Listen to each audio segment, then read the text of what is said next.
On today's Locked On Texan podcast, assistant coaches who we are looking at new contract. Who this?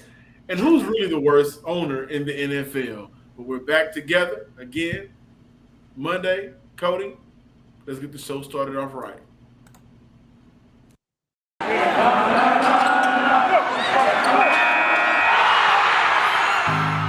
You are Locked On Texans, your daily Houston Texans podcast. Part of the Locked On Podcast Network, your team every day.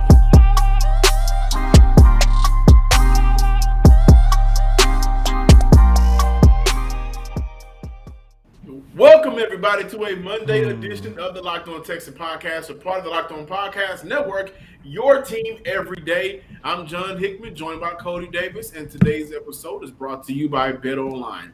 BetOnline has you covered this season with more props, odds, and lines than ever before. BetOnline is where the game starts. Cody, super excited to have you back together again. Yes, Feeling sir. great. I had my brother gone from the show for a couple of days, but we're back and we are ready to talk the Houston Texans. And if you guys have been sticking with us for the past 3 to 4 years, do you know around this time of year what's my slogan? Ain't no grind like the slow grind. And right now, we are in the slow grind for the Houston Texans, period. But I think it's very important to look at the small things that matter. And, you know, as we were talking and trying to figure out how are we going to attack this week in terms of bringing up topics, I said, Cody, I think it's important for us to look at coaches who we are really expecting to have maybe a difference-making type of year, right? And for me, I think George Warhol was brought in February after Lovie Smith was announced to be the head coach. You know, Warhop and Smith spent some time together in in Tampa Bay. Warhop has nearly 30 years of coaching experience. And one thing that I like about George Warhop is back in February, he was asked about the run game. And the way he said it was, I'll look at the run game. It's about yards per carry because we can't dictate how many carries a back is going to get in the game. He continued with, it's all based on how the game is going. So if we're getting a lot of carries, that's great. We may get 140, 150 rushing yards, but if we're getting minimal carries, we might be less than that. I like to be above 4.2, 4.3, 4.4, somewhere in that area. I like that. Last year, the Houston Texans yards per carry was 3.6, and there's two things that Nick Caserio and their front office did to help George Warhop out. Number one, they went ahead and replaced that right guard from last year. Whoever it was filling in the blanks, right? They had an injury, poor play. And I like the fact that they went out and got a guy that Warhop is familiar with in A.J. Cann, who he spent time with in Indy. Not Indy, excuse me. I don't know why Indy's on my mind. In Jacksonville the last couple of years. Secondly, they went out and got a very talented and very versatile player in Kenyon Green. However, he's not going to be playing tackle for the Houston Texans.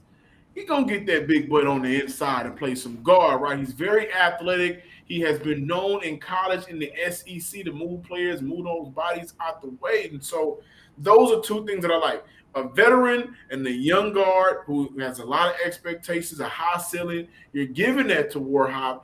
And I'm looking at the interior for the Houston Texans where they struggle with heavily.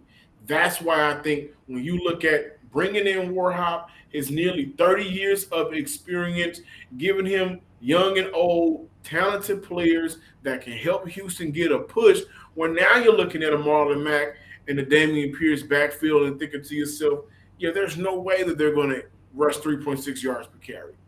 No, I don't think that's going to happen. So will they be coached up right? Absolutely. And I thought last year the talent wasn't there across the board. And one person struggled next to the next person because that person that they were playing with on the side of them, they weren't getting the job done.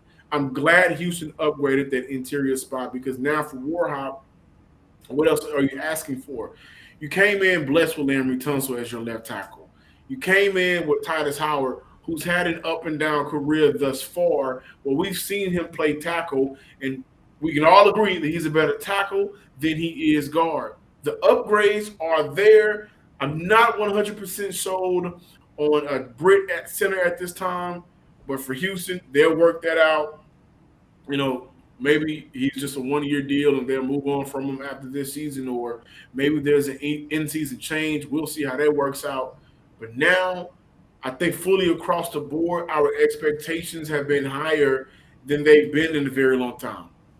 Yeah, and I like the fact that you went George Warhop and talking about the extra push that he can actually give this Houston Texans run game. Because, of course, John, the one coach that I'm definitely going to have my eyes set on this season is Danny Barrett. And I say that because you guys know for the longest, every time we talk about coaches who could be on the hot seat, I've always come to the defense of Barrett because over the last 2 seasons, he has not had the talent in order to coach this run game. As a matter of fact, going to last season, this is a coach who, of course, his top 3 running backs was Rex Burkhead, David Johnson, and Philip Lindsay. This is a whole entire team. Whoa. Wait a minute. Mark Ingram was the leading rusher for this team for the longest. Don't forget about Mark Ingram.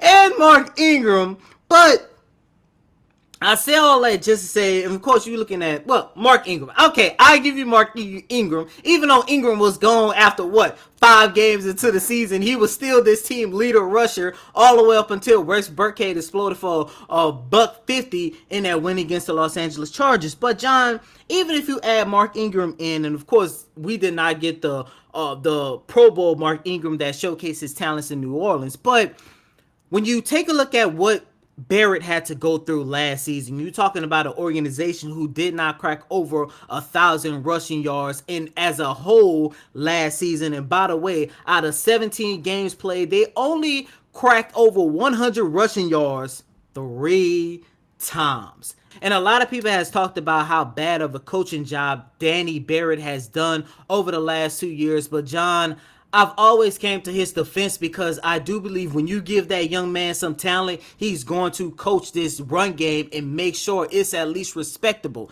This is a guy who has been with this organization since 2018, and the Texans run game was pretty solid back when they had Lamar Miller, back when they had Carlos Hyde, back when they had Duke Johnson. Over the last 2 years, it did not look so great. However, in terms of what the Texans are going into the 2022 season, when you take a look at Marlon Mack, when you take a look at Dameon Pierce, they should not repeat the same struggles in their run game. If they do, with those 2 guys as your 2 leading backs, then I would say, okay, maybe the problem is Barrett. But as of right now, I do believe Barrett is going to help get this run game back on track for the Houston Texans. And I like to say, just to add to that, typically, if you have a very good offensive line, it's kind of hard to screw up whatever backfield that you have, right? If bodies are being pushed out the way, just generally speaking, if you're able to push bodies out the way, like if your guys in the trenches are just whooping the next guy's ass, then as a running back, hit the hole, one move, go. Don't dance around, which we saw a lot out of Philip Lindsay last year, David Johnson. Don't do all that dancing around. Get your ass up, Phil. I would like to add, in 2019, the Jaguars rushed for 4.4 yards per carry and 4.5 yards per carry in both 2020 and 2021. Lastly, George Warhop explained the improvements that are needed. It's an all hands on deck. So if you're looking strictly at the offensive line, then you'll rush about 3.8 to 4 yards per carry. But he continued with, it's up to the wide receivers. It's up to everybody to do their job. And if everybody's involved, we have a real back, and we have a real back. If we have a real back, we're going to do what we're supposed to do. Then, you know what? You can be able to rush for 4.4, 4.5, 4.67 yards per carry. So, he is looking for an all hands on deck. He understands that the offensive line, needed that improvement. But the proof is in the pudding. He did a very good job in Jacksonville the last couple of seasons, had a real back, and that's where Danny Barrett comes in. I think those 2 guys will be in those coaching meetings working hand in hand because they understand that a change's got to come. Our partners at BetOnline continue to be the number one source for all of your betting needs and sports information. Look, guys, you can find all of the latest odds, the news, and sports developments, including this year's basketball playoffs. Steph Curry, what are you doing? Major League Baseball scores, fights, and even next season's NFL futures. And so with BetOnline, they continue to be the source for all of your sporting wagering information, from live betting to the playoffs, esports, and much more. Head to the website today or use your mobile device right here in your phone, in your pocket. It's right. You got it right now. Don't wait to use it to learn more about the trends and action over at BetOnline, because BetOnline is where the game starts. Welcome back, Locked On Texans listeners and viewers out there in the world. Thank you for checking out today's show. So, having a little fun on today's episode of the Locked On Texans, and every single day, especially since I had to make a new Twitter account and my followers have been really kind of constricted to Texans news and Rockets and everything. I continue to see, especially from Larry on Stanford, Larry and Stafford, but I continue to see the disrespect or the name calling or flat out disgust from certain fans in regards to the Houston Texans CEO and owner Cal McNair. And I would continue that by saying the thought behind that is, well, you ruined our chances with a franchise quarterback, or you ruined our chances at making the Super Bowl in the time frame that they thought they were going to win the Super Bowl. Listen, you can also argue that morally, the decision to whatever chance to ruin with Deshaun Watson, morally that was right. However, we always see that Cal McNair is the worst owner in the NFL. Cody, how many times did we see, whether on Twitter, whether on YouTube, sell the team, sell the team? By the way, the Tennessee Titans Stadium ain't doing too good.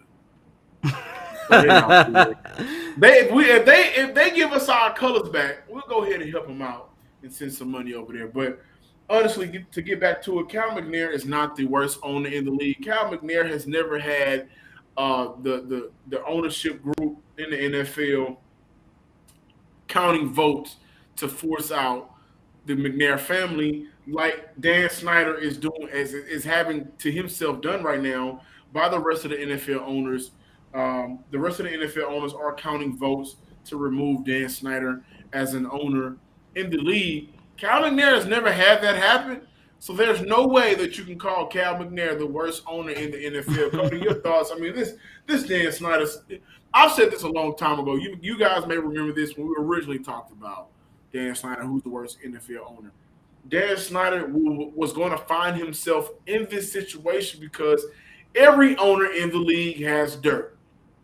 But not every owner in the league continues to have more dirt piled up on them. How many times have we had a discussion surrounding Dan Snyder and new news coming out about how badly things are being ran for the Washington Commanders, who were formerly known as the Washington football team, formerly known as the Washington Redskins, which is why we are here to this day with the Commanders, right? And so overall, this guy may possibly be voted out by the rest of the league owners. They only need 24. Don't know what the count is right now, but Cal has never done this. Cal has never been in this position. Cal has never had a problem where the rest of the 31 owners are thinking to themselves in the secret meeting with the rest of the Illuminati, we got to get this guy up out of here. That ain't happened. Cal McNair is not the worst owner in the NFL. He just pissed y'all off. Not by a mile. And John, I think the biggest issue with Cal McNair, and of course you hit on it, is how close this city was to finally see an NFL team, no matter if it's the Oilers, but more so the Texans over the last 20 years, come close to being a Super Bowl contender. And it seems like the Texans had all the right pieces. You had your franchise quarterback. You had a damn good wide receiver. You had somebody who basically was the foundation of this organization in JJ Watt. You have some you had some really good pieces, and there were some things that needed to be fixed there, i.e. the head coach. But and this is part of the reason why I kind of take up for Cal McNair. And even though you and I, made jokes about it, how, he should not have been forced to be an owner, you have to remember that Cal McNair was never brought on to be the owner of the Houston Texans. He was forced into that role after his dad passed away. Now, with that being said, yes, Cal McNair did make some mistakes, i.e., of course, the biggest one of all, allowing Jack Easterby to run the show for over a year or so. And that's part of the reason why we're in this situation today, in terms of hoping and baking that Davis Mills can be better than half of the starting quarterback in the NFL, in hopes of letting the Texans be a competitive team. But of course, that's another topic for another day. However, you have to take a look at this one aspect. Cal McNair, as you mentioned, every owner has a lot of dirt. And I'm pretty sure Cal McNair has too. But it's not in a way where it's embarrassing to the franchise. You take a look at that stuff that's going on in Washington. It's like every day it's a new story. And by the way, Stephen Ross in Miami, he's another guy that I would say, I think I would much rather Cal McNair as the owner of my franchise versus those other two. Because they got some other stuff going on that I'm like, what the hell? Well, so what's going on in Washington right now, and I think this is probably what really pushed the put the nail in the coffin, or whatever analogy you want to use to finalize why they're going this. Right now, the Washington Commanders are under investigation from the FTC, the Federal Trade Commission, and Virginia, and the Virginia Attorney General for allegations of high fail. And which is right now is financial and properties were revealed in the Congressional Committee probe. So right now they are under investigation from hiding money, hiding the revenue, making up tickets or sales from false, tickets, or stealing money as well. That report was actually wow. I suggest you guys go look at that Commander's report on the hiding money. Also, of course, we know about the toxic workplace that has been going on for the longest. So, I think the biggest one of that is, you lied about your money. Them numbers looking funny in the light. We're trying to figure out how y'all ain't this good, but all of this is happening. And so, again, only 24 votes are needed. But when you are hiding money, like I said before, once it starts to really affect other teams, other owners, then, yeah, it's time to get your ass out of here. What Stephen Ross is doing wasn't affecting nobody but Miami Dolphins and maybe Brian Flores. That's it. Not no 31 other billionaires. They don't really care about that. They care about their money. And if you lying about it, they're going to find about it. This episode is brought to you by Rock Auto. With the ever-increasing numbers of makes and models, it's now impossible for your local chain auto parts store to stock all the parts you need. Why endure often pointless or seemingly intimidating questioning and wait while the person behind the counter orders the parts on their computer, choosing the only brands their warehouse happens to carry? Ladies and gentlemen, we all have access to Rock Auto, whether it's with our computers at home or with our phones in our pocket. Save time and money when using Rock Auto. Rock Auto is a family business serving do-it-yourselfers for over 20 years. Go to rockauto.com right now. See all the parts available for your car or truck. Right, Locked On Texans in there. How did you hear about us box? So they know we sent you. Amazing selection, reliably low prices, all the parts your car will ever need. rockauto.com. For making Locked On Texans your first listen, I'll make your second listen, the Locked On NFL podcast. Our national NFL experts and insiders keep fans dialed in with the biggest stories and the latest news around the league, because an offseason doesn't equal a break in the action. So follow Locked On NFL every day on the Odyssey app, YouTube, and wherever you get your podcasts.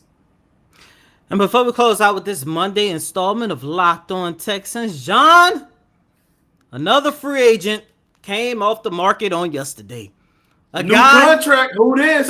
by the name of Jadeveon Clowney, former Houston Texan, former Seattle Seahawk, former Tennessee Titan, but he finally found a home with the Cleveland Browns. For you, those of you guys who don't know, Clowney and the Browns had an opportunity to agree to a 1-year contract, which means he's going to return to Cleveland, and there's going to be another Texan playing against his former team on December 4th. I guess he'll be the second headline, maybe third or fourth, because we all know who the main headline on December 4th is going to be.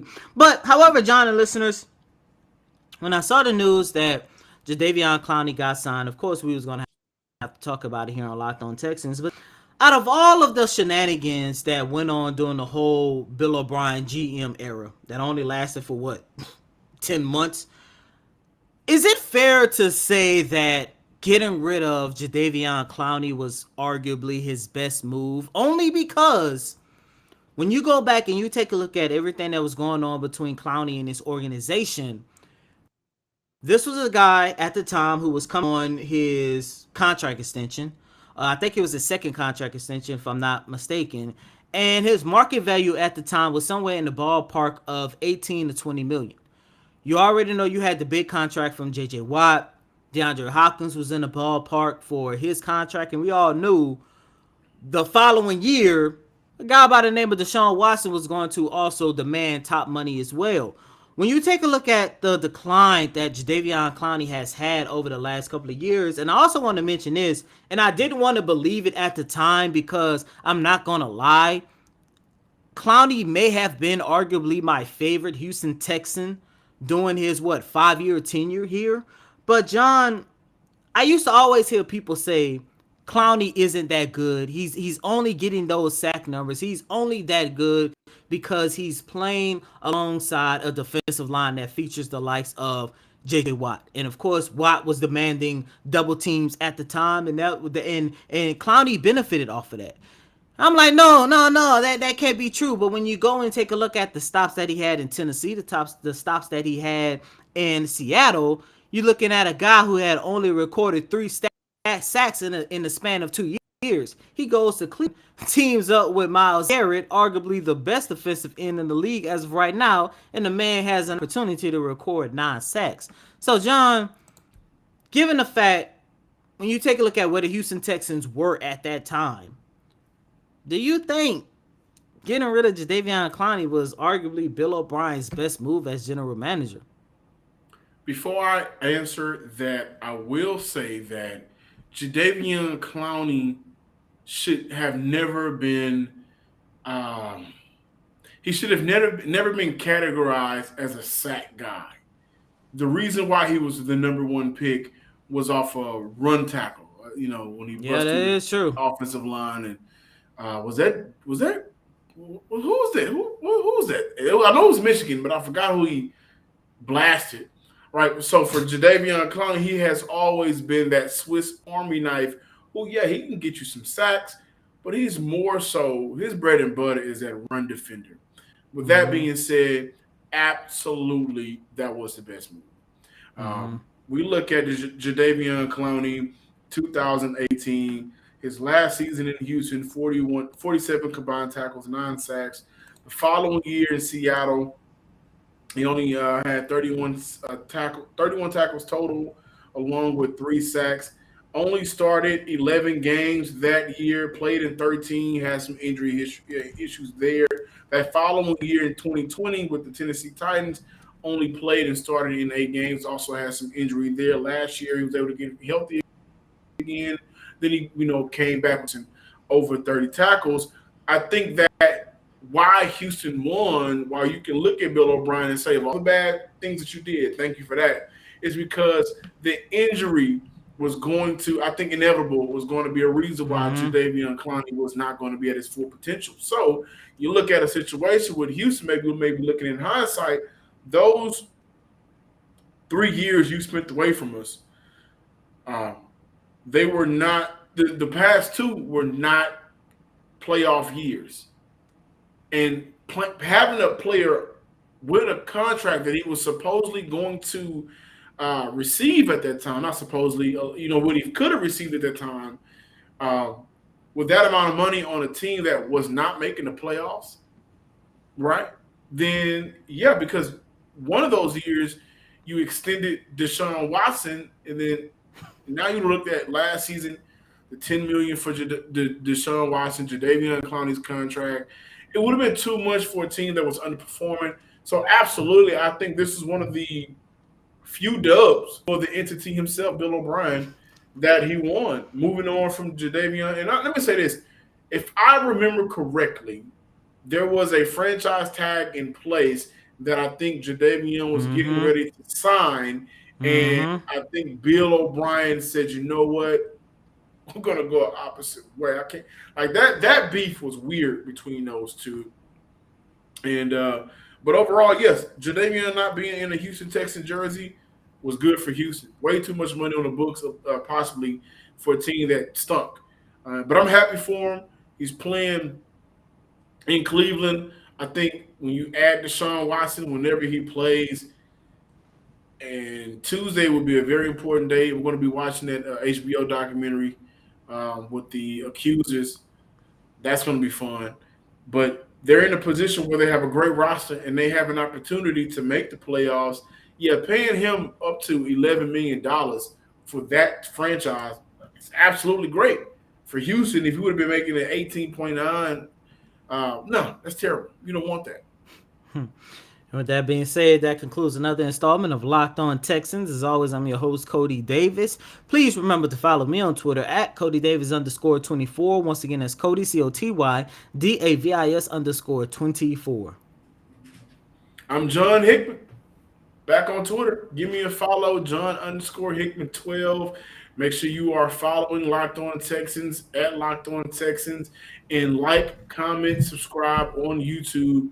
You can find us on YouTube, Locked On Texans. Again, that is Locked On Texans. We'll be back tomorrow. We'll talk more Texans. Ain't no ground like the slow ground, but somebody got to do it. And that's what we're here for. Peace.